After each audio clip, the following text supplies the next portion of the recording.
Today's Dallas Cowboys report is made possible by Manscaped. You can head over to manscaped.com/ that's the link there, right there, bottom of your screen. It'll save you 20% off and get you free shipping on all of their fantastic men's grooming products. Let's dive into Jaylon Smith talk here. And this is coming from the Dallas Morning News. A position change for the, I'll say, divisive linebacker for the Dallas Cowboys. I'm going to give this one 3 stars, meaning it's pretty likely, but it's not quite set in stone. So the report from the Dallas Morning News was the Cowboys' current plan is to put Jaylon Smith back at middle linebacker. They had flipped him in Leighton Vander Esch last year, and that didn't go very well for a variety of reasons. They also, by the way, considered putting Jaylon Smith at the strong side linebacker spot, at least for base packages, which makes some sense. But also, do you want to be paying a premium for a strong side linebacker? No, not really something teams typically like to do.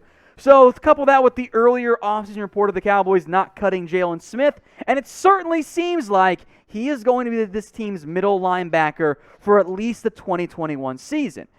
The hope, of course, is that with a new defensive coordinator in place in Dan Quinn, that Jaylon Smith can kind of recapture some of his previous form. Now remember, Jaylon Smith was still the middle linebacker, technically speaking, in 2019. Now, I will take this point, by the way, to make note that middle linebacker, weak side linebacker, not as different as they once were, but some of the roles and responsibilities do change, sometimes from series to series even.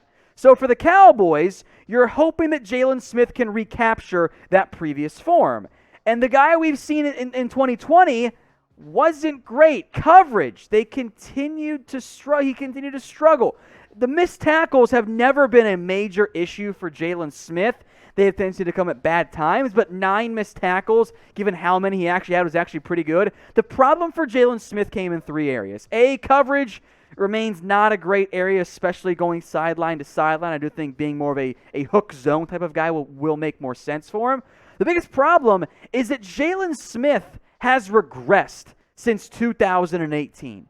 He is no longer the same guy we saw that season, the guy that got paid as a result. 2019, he wasn't as good as he was in 2018. 2020 took an even worse step back. Now, I think the play got better at the back end of the year for Jaylon Smith, and that is a significant, positive sign for the early second-round pick out of Notre Dame. And yes, the tackle numbers remain great. As I've said before on this show, tackle numbers probably not the best way to go about determining if a player is good or not. So the Cowboys seem inclined to stick with him. Hopefully Dan Quinn can find a way to maximize Jaylon Smith a little bit more. Otherwise, next offseason, Cowboys have a pretty good chance of actually cutting Jaylon Smith at that point. So for now, seems like a position change is in the cards, and hopefully it pays off for both Dallas and for the player. So what is your confidence level in Jaylon Smith for this upcoming season? This is going to be the pinned comment on today's video. So if you get that ad break here on YouTube, scroll on down and get your votes in. Rate it for me on a scale of 1 to 10. Let's stick with the linebacker talk here. How about declining Leighton Vander Esch's 5th-year option? I'm going to give this one 2 stars. I'm not sure yet which route the Cowboys will choose to go. I have different thoughts than what I think the Cowboys might. The price tag has been set for these 5th-year options. Now, the NFL has changed the rules a little bit this year in terms of it used to be if you were a top 10 pick, that those are the players who got a higher 5th-year option. Now it's different. Now it's based on making Pro Bowls. But what matters here, first ballot, not an alternate. Leighton Vander Esch made a Pro Bowl his first season, but he was an alternate. So instead of having a $12.72 million 5th-year option fully guaranteed for 2022, it actually checks in just above $9 million. The problem is that's still kind of expensive because Leighton Vander Esch, unfortunately, has missed significant amount of time. And remember, the 5th-year option is fully guaranteed now. It is no longer just guaranteed for injury. So in the event, let's say Leighton Vander Esch only plays in 4 games this upcoming year because of injury, but is healthy for the start of 2022, if you pick up the option, you can't cut him. That's fully guaranteed. So that is a significant amount of money to pay a player who has missed more time in his first 3 years than Sean Lee did. That's kind of a big deal. So what would you guys do, knowing it's a $9 million price tag for 1 year, and you got to make that decision in early May? Would you accept it and pick it up, or would you decline it? I lean toward declining it. Not sure the Cowboys feel the same way, though. But you guys get your votes in, A for accept it or D for decline. Now, there's been a lot of news coming around the Dallas Cowboys this week, and it's not going away. Welcome to silly season in the NFL, where, especially with a lower cap this year, there's going to be a lot of moves that go on. So if you want to stay in the know on what those moves are, at least the ones made by the Dallas Cowboys, hit that big red button and subscribe today, because no one's going to keep you more updated than we will right here at Chat Sports. Number 3 story, linebacker once again, the thread earlier, right? Let's go to KJ Wright. How about the Cowboys pursuing him in free agency? This does make some sense to me, so I'm going to give it 2 stars if it's firmly in that rumor category. I personally have some concerns about it. Let's start with the positives, right? KJ Wright knows Dallas Cowboys defense coordinator Dan Quinn very well. Those two played/coached in Seattle, so that makes sense. And I think where it fits from the Dallas perspective is if Jaylon Smith is your middle linebacker and Leighton Vander Esch is your weak side linebacker, well, then you're looking for a strong side, that Sam linebacker in the Dan Quinn scheme. Well, KJ Wright played a lot of Sam linebacker this year for Seattle and actually played it very well. And as you can tell by the pass breakups, in nickel packages, which he did play, he actually was pretty good in coverage. So from a talent perspective, I am intrigued. What gives me pause, though, is the cost. This is probably going to be KJ Wright's last big contract. So I have some questions as to whether or not it makes sense to go out and pay him when you're already paying Jaylon Smith.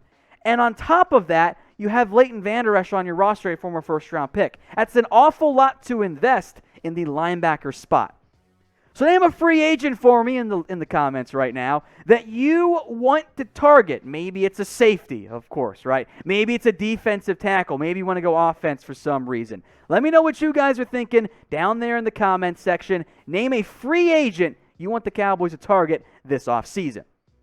While you're down there, make sure you check out that link I'll put in the comments and in the chat. Manscaped.com/chat. 20% off and free shipping on all of Manscaped's fantastic men's grooming products. Guys, nobody wants a lot of, I'm just going to use the phrase, unkempt bush down there, because that's gross, that's nasty, and it makes things look smaller than they actually are. So if you want to stay smooth and stay trimmed and not have yourself get cut in the process, because let's be honest, it's a fantastic men's grooming tool, and it's different than the one you shave with. Because if you're trimming up your beard, you should not be using that to trim your manhood down there. Head over to manscaped.com/chat. You'll save 20% and get free shipping.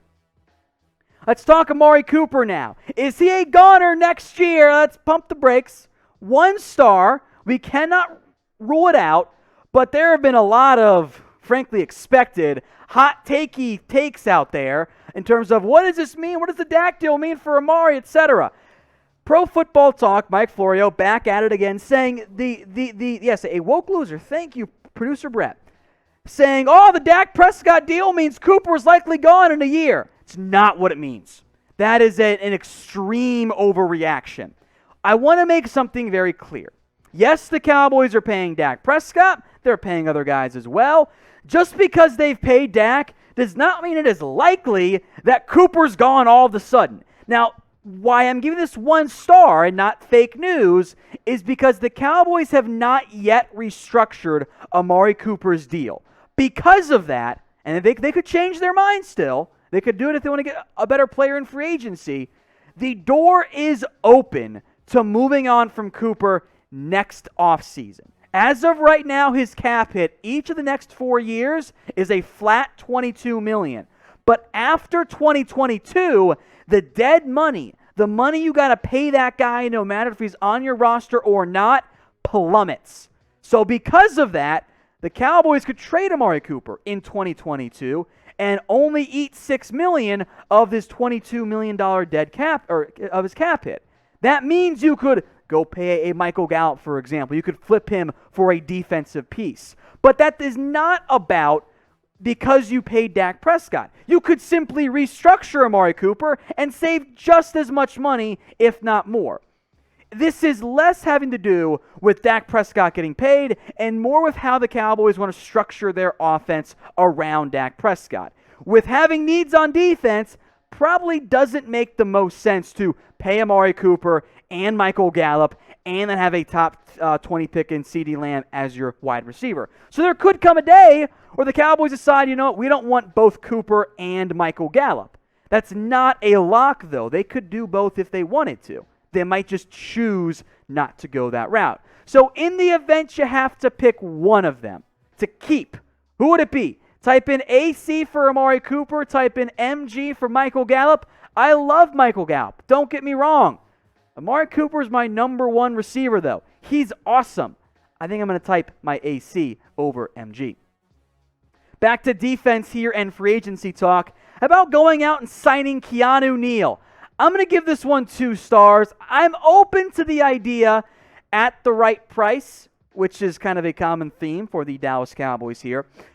There is a logical and I think very fair connection to Dan Quinn, the Falcons safety, first-round pick under Dan Quinn, and safety has long been a need for the Dallas Cowboys. And I like Keanu Neal a lot. He's a good football player. He is a very reliable box safety. Look at this production. 100 tackles, 9 tackles for loss. That carries value.